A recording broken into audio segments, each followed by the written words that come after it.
जाता येत नाही, पंढरपूरला जाता येत नाही, मनात खंत असते. बरोबर आहे.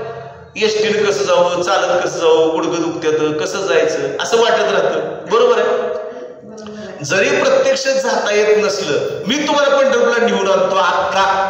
आत्ता इथं पंढरपूरला निघून आणतो. कसं? फक्त स्मरण करायचं. जागी बसल्या बसल्या तुम्ही पंढरपूरला निघाला असं ठरवायचं. डोळं झाकायचं. मी पंढरपूरला निघाले.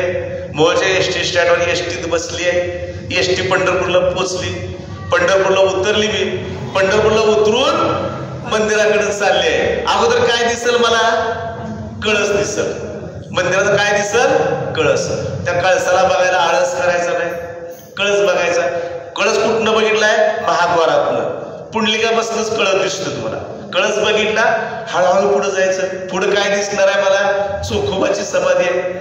नामदेव महाराज, नामदेवाची पायरी आहे. नामदेव महाराजांच्या पायरीपासून मुखदर्शनासाठी आत जावा. आत जाताना डाव्या हाताला गणपती दिसला. बरोबर आहे. गणपती बघितला. गणपतीचं दर्शन झालं घेतलंच. पुढं दीपमाळ आहे. त्या दीपमाळ्याचं दर्शन घ्या. आत कोणतरी विणकरी असतं, विणा वाजवत बसतं. तिथं सप्ताह असतो. विणा कधी टेकला जात नाही मंदिरामध्ये, विठ्ठलाच्या मंदिरामध्ये. विणा सतत घेऊन एखादा भाविक भक्त वैष्णव तिथं मनन चिंतन पांडुरंग म्हणत असतोय. त्याचं दर्शन घ्या. दर्शन रांगेत चला. दर्शन रांगेत गेल्यानंतर हळूहळू मुखदर्शन होतंय. लांबून दर्शन घ्या.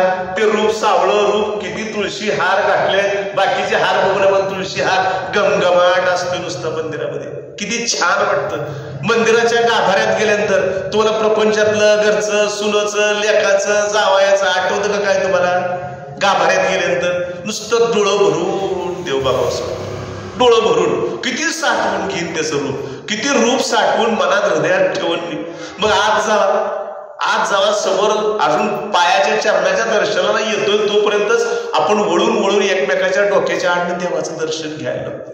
डोळ्यात आपल्या पाणी येतं का नाही देवाला बघून? का? अंतकरणाला पारा फुटतो आपल्या. भगवंताचं दर्शन, ते रूपडं पाहण्यासाठी अख्खं जग वेळ झालंय. आणि माझा नंबर आज आलाय. मी आता देवापुढे आहे. मला देवाचं दर्शन व्हायलंय. पांडुरंगा जवळ गेलात, कडकडून मिठी मारल्यासारखी मनानच मिठी मारा. अहो किती पायावर मिठी, किती जणांचे हात पाय पडले. देवाचे पाय सुद्धा झिजले. तो बघितले का? देवाचे पाय सुद्धा झिजले. त्याचं दर्शन घ्या. मुखदर्शन घ्या. मुखदर्शन घेतलं, बाहेर घ्या. अजून एकदा गरुड खांबाला मिठी मारा. कडकडून मिठी मारा.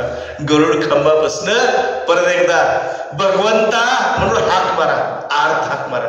मी मागच्या 5-6 महिन्याखाली पंढरपूरला गेल्यानंतर एक असा ज्येष्ठ नागरिक, साधारण 70 वय असेल त्याचं, कसं बस तर तो आला होता. अक्षरशः भगवंताला बघून गरुड खांबाला मिठी मारला आणि भगवंताकडे मोठ्यानं रडायला लागला. इतकं मोठ्यानं रडायला त्याला आवरच ना. डोळ्यातनं अश्रू त्याच्या. भगवंता मला माहित नाही मी तुझ्याकडे परत कधी येईल, मला माहित नाही रे. आज सुटलो घरगाड्यातनं, प्रपंचातनं मी सुटलो. मी कधी परत येईल मला माहित नाही. भगवंता तुझी माझी शेवटची भेट म्हणून धडा रडायला लागला. तो रडलेलं बघून मलाही राहवलं नाही. हृदय माझंही पासरलं. मी त्याला विचारलं, म्हणलं माऊली का रडताय? किती दिवस जायचं म्हणलं. मुलानं सुननं मला परवानगी दिली नाही. मी कसं आलोय? चोरून आलोय म्हणलं. घरनं चोरून आलोय. मला पाठवलंच नाही का कुणी, पैसे दिले नाही ते. तुमच्यासारखेच एकानं मला जावा म्हणून पैसे दिले. इष्टीला तिकीट कमी बसतंय म्हणून इष्टीनं आलो. आणि आज किती दिवसात मला स्वप्न होतं देवाला बघायचं. येऊन मला 20 वर्ष झाली. मला आज आता इथनं पुढे मी गेलो तर माझं मड गेलं तर हरकत नाही. मला त्याचं दर्शन झालंय. मी धन्य झालो म्हणतो देवा. मला सांगताना ढसा माणूस रडत होता.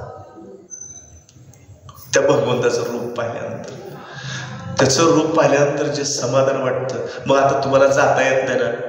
आता तुमची वारी झाली का नाही? इथं बसल्या झाली का नाही वारी? अशीच वारी रोज किती वेळा पण करा. अशीच वारी रोज किती वेळा बी करा. तुम्ही देहानं जाऊ शकत नाही. तुम्ही आता हात पाय दाबताय, दुखतेत पाय तुमचं. तुम्ही शरीरानं जाऊ शकता का पंढरपूरला? नाही जा. पण मनानं जाऊ शकता नाही. तुमचं मन जाते का नाही? मन जाते का नाही तुमचं? मन गेलं म्हणजे तुमची वारी पोचली की हो. भगवंताला तेच पाहिजे. हृदय भरून त्याची मागणी करावी, त्याचा धावा करावा. भावाचा भुकेलेला आहे तो. पांडुरंग कशाचा भुकेलेला आहे? भावाचा. तुमच्याकडनं काही अपेक्षा करत नाही, काहीच मागत नाही. त्याला उतारा लागत नाही, त्याला काय उतरून टाकावं लागत नाही, भारी पेढाच लागत नाही. कोळशाचा बुक्का की ज्याला काहीच किंमत नाही, नुसता बुक्का टिकला, काळा बुक्का लावला, बाज झाला. मला घरात नसला तरी घरात बुक्का नाही असं घर नसतं.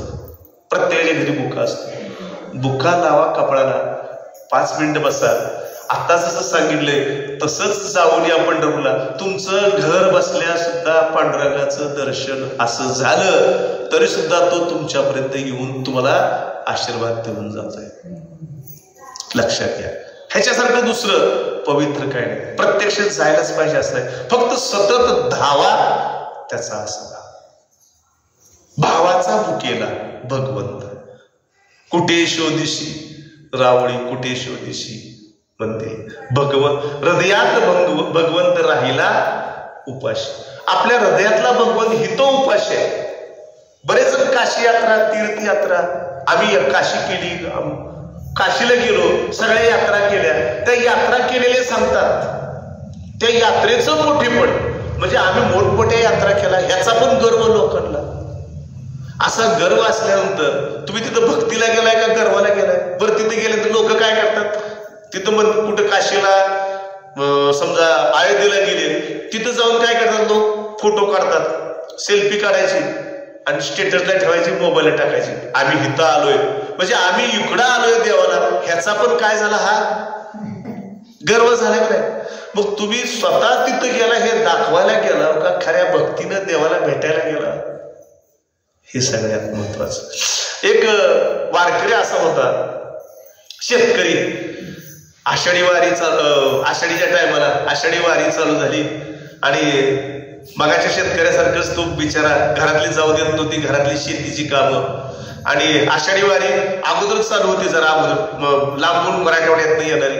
आंबे लागलेले झाडाला आंबे लागलेले होते, नुकतेच आंबे उतरले होते. मग तो काय म्हणतो, एका वारकऱ्याला, जाणाऱ्या वारकऱ्याला म्हणतो, हे माझे 5 आंबे घ्या आणि पांडुरंगाला द्या. हे माझे 5 आंबे, मला तर काय वारीला येणं होत नाही, तुम्ही चाललाय तर माझे 5 आंबे देवाच्या चरणावर ठेवा. बर म्हणतो. मग तो मी वारकरी चांगला असतो बरं का मला. मग तो काय करतो, 5 आंबे घेऊन जातो आणि एक ठिकाणी सगळीकडेच खायला मिळतं असं काय नाही. आता अलीकडे काय झालंय, लोकांची पापं वाढली म्हणून खाऊ घालायला पण वाढ झाली लोकांची. लक्षात घ्या, मागं जास्त वारकऱ्याला खायला मिळत नव्हतं, इतकं लोक अन्नदान करत नव्हतं. वारकरी काय करायचे, कोण दिल ती साठवायचे, ठेवायचे, असं नका जवळ म्हणून भाकरी न्यायचे, तिथं वाळवंटात नदीत तुकडे टाकायचे. तुम्ही कधी बघितलं असेल, आषाढीला गेला असेल तर. मग कुठं मिळेल न मिळेल असं म्हणून एका ठिकाणी खायला काहीच मिळालं नाही त्या वारकऱ्याला. मग त्या शेतकऱ्याने दिले ते 5 आंबे, शेतकऱ्याने दिले ते 5 आंबे. 5 आंबे दिल्यावर ह्याला भूक लागली, कळवळा पोटात, इतकं कालवा लागलं, भूक लागली, भुकीनं व्याकुळ झालाय. पण हे आंबे खावावे तर त्या पांडुरंगाला त्यानं दिलेत, हे आंबे खावे तर त्या पांडुरंगाला दिलेत, मी कसं खाऊ? हा जो वारकरी आहे ह्याच्या मनात प्रश्न पडला, मी कसं खाऊ? त्या वारकऱ्याला त्याला शब्द दिलाय मी, ती तर काय बघायला लागला, देव तर काय बघायला असं म्हणलं नाही. पण दुसऱ्या दिवशी बी त्याला मिळालं नाही काय. मी चालू कसं पुढं? आंब खाल्ल्याशिवाय मला चालताच येत नाही. त्याने काय केलं, त्यातले 2 आंबे काढले, तिथलंच पांडुरंगाला दाखवले वाटपच. पांडुरंगा तुझ्याकडे मी यायला लागलोय, माझ्या पोटात तर अन्नाचा कण नाही, मी तेवढं 2 आंब खातो, तुला दाखवून, तुझा प्रसाद म्हणून, तुझं फळ म्हणून मी 2 आंब मी खातो बरं का. देवाची परवानगी घेतली. देव कुठं आहे? पंढरपुरात आहे. हा वारकरी कुठं आहे? सोलापूर मोहोळ रस्त्याला आहे. हितनं परवानगी घेतली कुणाची? पांडुरंगाची. मग ते 2 आंबे खाल्ले, तृप्त झाला, पुढं वाटचाल सुरू झाली, पुढं खायला मिळालं, प्रसाद म्हणून खाल्ला हे 2 आंबे. पुढं बारीक दर्शन घेत असताना दुसरे राहिलेले 3 आंबे, ते राहिलेले 3 आंबे देवाच्या चरणावरती सोडले. चरणावरती ठेवतोय, खाली गडगडतोय, तोर आंब भारी, चांगलं देशी आंब, चांगलं मोठं असं आंब बघून पुजाऱ्याने काय केलं, पटकन उचललं, त्याच्या पिशवीत टाकलं. कुणाच्या? बडवे असतात देवाच्या चरणी काही घाला तुम्ही, ते लगेच उचलून ते काय करतात, पिशवीत घालतात. मग आषाढी झाली, 2-4 महिने गेलं. कार्तिकीच्या वेळेला त्या शेतकऱ्याला वेळ मिळाला. कार्तिकीच्या वेळेला मग कार्तिकीला तो पंढरपूरला आला. पंढरपूरला आल्यानंतर त्यानं देवाला विचारलं, देवा मला आषाढीला येता आलं नाही, मला माफ करा, पण मी तुमच्यासाठी प्रसाद दिला होता, तुमच्यासाठी मी आंबे दिले होते एका शेतकऱ्याकडे, मिळाले का? भगवंताने काय उत्तर दिलं? 2 आंबे मला मिळाले म्हणला, 3 मिळाले नाहीत म्हणला. भगवंताने उत्तर दिलं, 2 आंबे मला मिळाले, 3 मिळाले नाहीत. का? जे 2 आंबे खऱ्या वारकऱ्याने व्याकुळ झाला भुकेनं म्हणून भगवंताला दाखवून जे आंबे त्या वारकऱ्याने खाल्ले तेच मला खरे पोचले. का? त्या भुकेलेल्याची भूक तू चाडला. म्हणजे 3 तीर्थकर आहे माझ्या चरणावर पडतात तर त्या बडव्याने घेऊन गेला, तुझं 3 आंबे मिळाले नाहीत तुम्हाला. ह्यातनं लक्षात काय घ्यायचं? भगवंताच्या चरणावरती काहीही देऊ नका, भुकेलेल्याची भूक जाणार, तहानलेल्याची तहान जाणार.